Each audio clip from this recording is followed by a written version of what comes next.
When you're working, you gotta have some fun.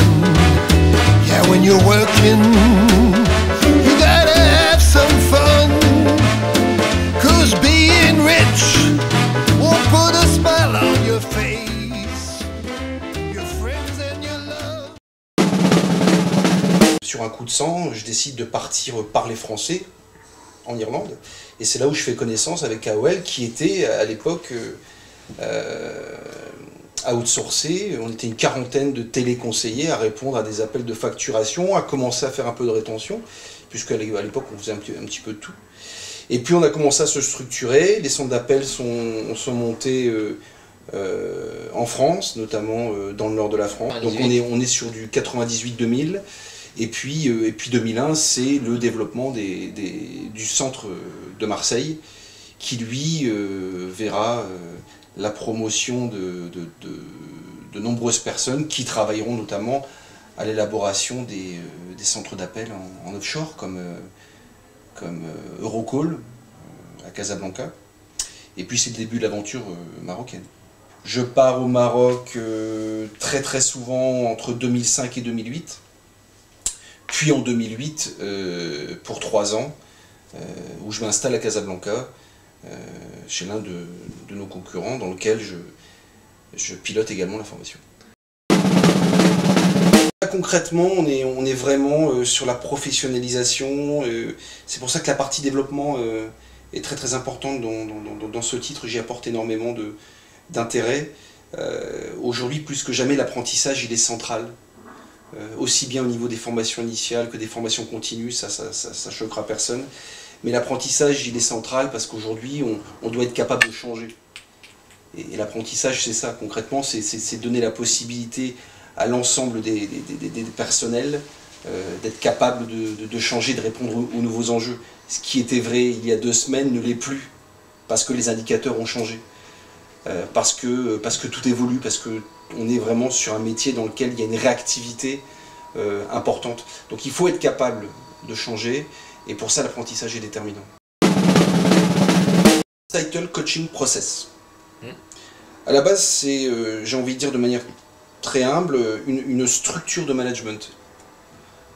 Le but, c'était très clairement d'avoir les garanties que chacun des team managers soit dans une posture de coach. Et ça faisait partie très clairement, et ça fait partie de l'offre Sitel. Simplement aujourd'hui, on s'est aperçu que le Sitel Coaching Process avait encore plus de valeur ajoutée, au-delà de structurer l'activité des team managers en centre de contact. Il y avait une réelle capacité à faire du knowledge management. Donc, pour être très concret, on va éviter les gros concepts. Il y a une réelle capacité à remonter l'information, les besoins de formation à travers le SCP, et de ce fait permettre au département formation de nourrir les mêmes team managers pour aller implémenter les formations en réponse. Pour répondre donc à ta question, 14 heures de formation initiale dans laquelle on va retrouver énormément de contenu basé sur la motivation, sur la gestion de la performance et notamment sur le travail des comportements qui provoquent le résultat. Le résultat, c'est une chose, mais c'est pas en parlant sans cesse du résultat qu'on l'obtient. Ce qui est important dans une posture de coach, et c'est ce qui anime chacun des team managers chez Sitel, c'est d'être capable de se dire, pour arriver à telle performance sur tel indicateur, il faut que mon téléconseiller, que mon conseiller clientèle travaille sur tel et tel comportement. Et chacun des conseillers clientèle a son plan d'action avec ses comportements pour arriver à l'indicateur. Alors là, pour le coup, on est clairement dans l'innovation. C'est un projet qui a été donc lancé l'année dernière par Sitel France Maroc et qui aujourd'hui a sa place au sein du groupe. Il porte peut-être un autre nom dans certaines entités, mais globalement on retrouve exactement les mêmes contenus. Et c'est un contenu qui évolue, on ne s'arrête pas, c'est quelque chose qui a démarré, je l'ai dit, l'année passée, et qui cette année est enrichi. Alors on a une centaine de personnes qui, suite à l'audit, vont suivre leur formation continue. Et on a une trentaine de team managers qui, au sein d'un parcours qu'on appelle le parcours métier, c'est un vivier de futurs team managers, vont suivre le SCP au sein de ce parcours. Je pense que les 14 heures, elles permettent très clairement de poser le cadre et de permettre justement aux personnes d'évoluer dans ce cadre. Aujourd'hui, chez Sitel, on a clairement une deuxième partie qui vient juste de se terminer, qui est l'audit SCP. Et là, ça nous permet d'évaluer la progression et l'implémentation concrète des contenus qui sont vus pendant ces 14 heures. Et c'est à partir de là qu'on va mettre en place des formations continues personnalisées pour chaque team manager. Certains team managers vont montrer une aptitude normale à faire du briefing, et grâce à leur formation initiale, ils vont être très performants, ils vont vraiment coller à la méthode. Cela dit, ils auront peut-être besoin d'un petit coup de main sur, par exemple, l'animation de coaching ou sur la gestion du stress, etc., etc.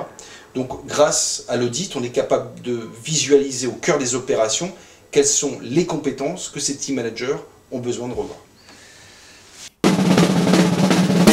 Dans un premier temps, le prérequis est une question de recrutement. Effectivement, on a un besoin important d'identifier les personnes qui seront les coachs de demain. La formation, c'est pas non plus une baguette magique.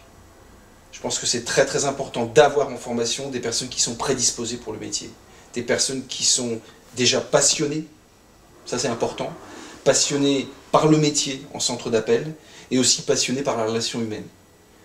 Il faut beaucoup de patience et beaucoup d'envie pour faire progresser quelqu'un.